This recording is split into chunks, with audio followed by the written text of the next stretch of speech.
then she, when he began to put up resistance and say that he really couldn't afford anything, and she then said, well, put it on your credit cards. When he began to show some resistance, she changed tack and she said, you don't have to pay for anything.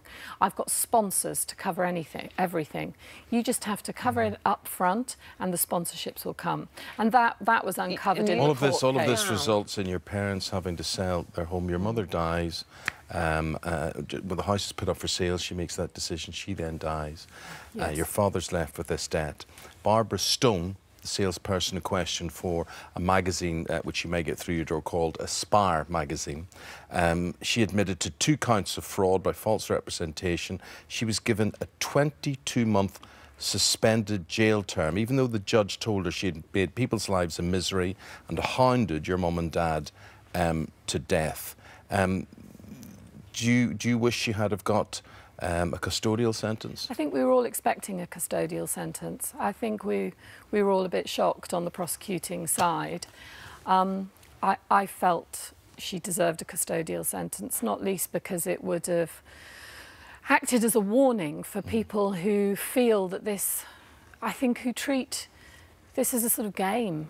Well, the game left your father with £100,000 worth of debt before he died. What did that do to him? It was the most appallingly traumatic event in our family's history. You know, I've never... It was completely unexpected. They had no real idea. They'd lost track of everything. What I feel is utterly tragic is seeing my parents in the newspapers today and on programmes like this. I'm very grateful for the coverage because it brings this as an issue, but it's tragic that 2 people who led good lives end up being portrayed as victims, you know, rather than what they were good for. Well, Aspire magazine said, we are deeply saddened and concerned to learn about the events relating to Barbara Stone's criminal prosecution and court case. We would never knowingly approve of or condone such conduct from our sales advisors, and following the outcome of the court case, we will be undertaking our own internal investigation to try to establish precisely what occurred. Is that enough for you? No, I think there are a lot of questions to be asked of the directors of that company about the level of supervision.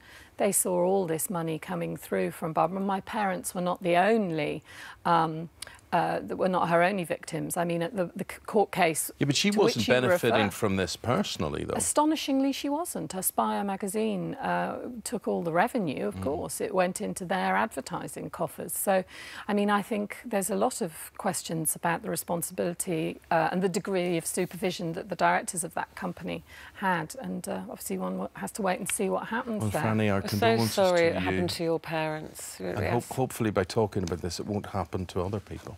Well, I hope it's a warning that if people are cold called, I would always say, just don't. If it's a cold call, I would now just say, don't answer it.